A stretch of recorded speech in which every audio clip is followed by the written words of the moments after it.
So I got a new toy. And the last time I talked about this thing, I mentioned how I needed to get a kit or an adapter piece or something to mount this blade to my weed eater, and I got it.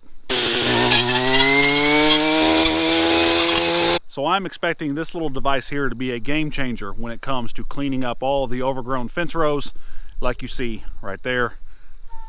It's pretty amazing. And so what this is a blade with chainsaw teeth attached to the end of my weed eater. Now, you can call it a brush blade, you can call it whatever. I'll put a link to this in the description box below if you just want to check it out. It's pretty great. I've used it once before already the other day, and well, yeah, it's awesome.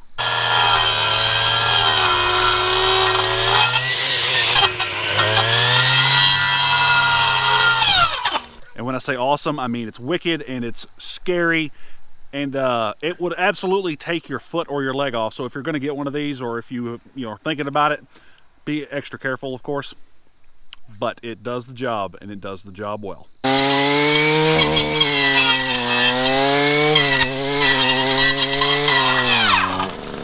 And so having that in mind, my objective for today, and you can see the crossbow target behind me. My wife has a crossbow, and she wants to deer hunt this year for the first time.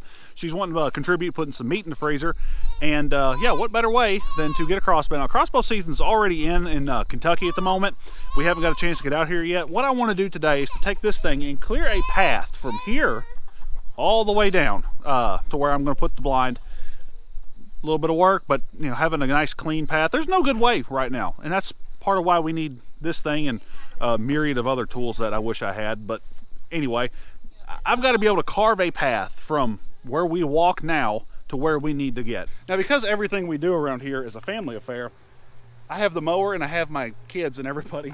We gonna cut this stuff down here first so we can drive the mower back in there, and I'll have extra hands at least moving some of the debris around.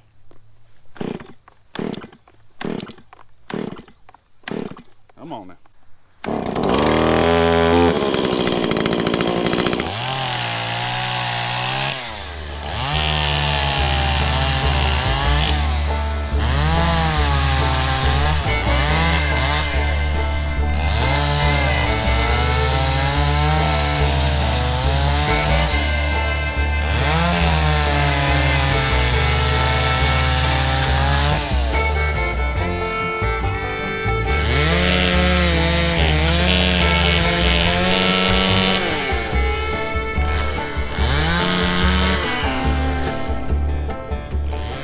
Of course, the first thing I do whenever I'm doing this is hit an old piece of fence.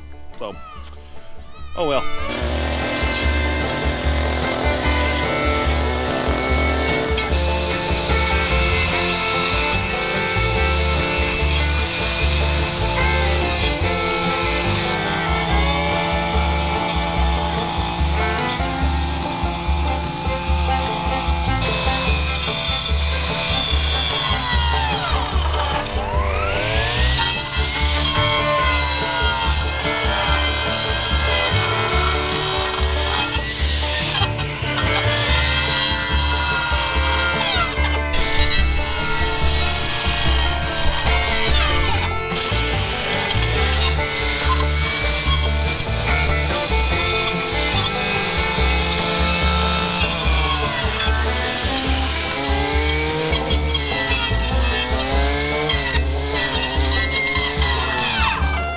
If you're ever cutting privet, it's just disrespectful to forget about the goats.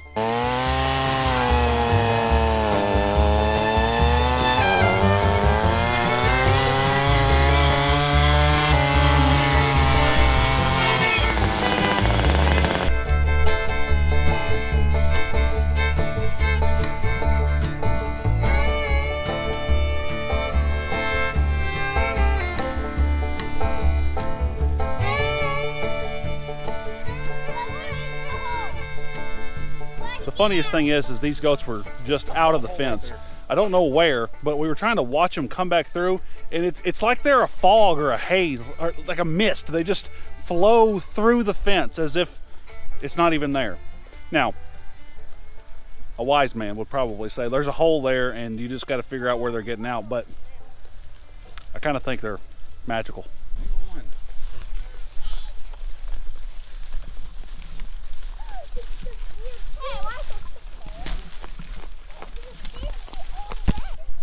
Privet is an invasive species, but at least the goats love it.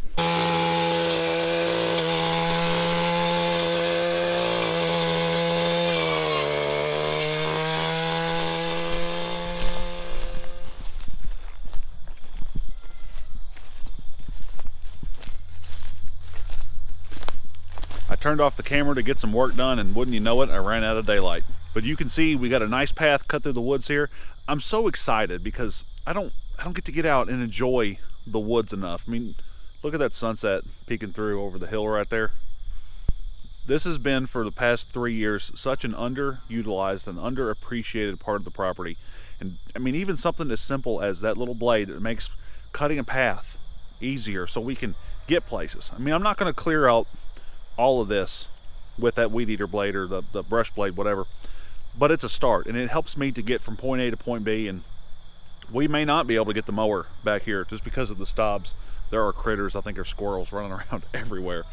We may not be able to, you know, to fix it all with this. It's probably going to take something like quite a few rounds of prescribed fire to really put a dent in all this. But it's a start, and it's something. I enjoy the process, and it's a good thing that I enjoy the process. It's a good thing that as a family we like doing all this. The goats are coming down the hill to come investigate what we're doing. I've picked this spot here for my wife to hunt. There's a trail that kind of cuts down off that hill that way, going down here, watching the goats. Don't y'all walk out of that fence now. Don't y'all come this way. I don't want you over here. Y'all stay on that side. Clearly that didn't work. I picked out this spot for my wife to hunt because, for one, it's about as close as we can be to the house. She don't have to walk, you know, to the furthest point of our property. And there's also a natural trail where the deer use. It kind of comes down off this hill, and they go out that way. I can put in a mineral lick up here. Now, we've got to be careful what we put out because my goats, if you put something out some other way to legally bait a site, like corn, which would be absolutely terrible for goats. So we can do a goat-safe mineral that deer will like, and, you know, create a kind of a natural little gathering spot to make things easier for her. I'm one of these guys that sees no point in making hunting harder than it has to be. We're trying to put food in the freezer and cut the grocery bill a little bit, so why would I make things more difficult when we're just trying to feed our family? So anything that gives us any kind of legal advantage to do that, I'm all for it.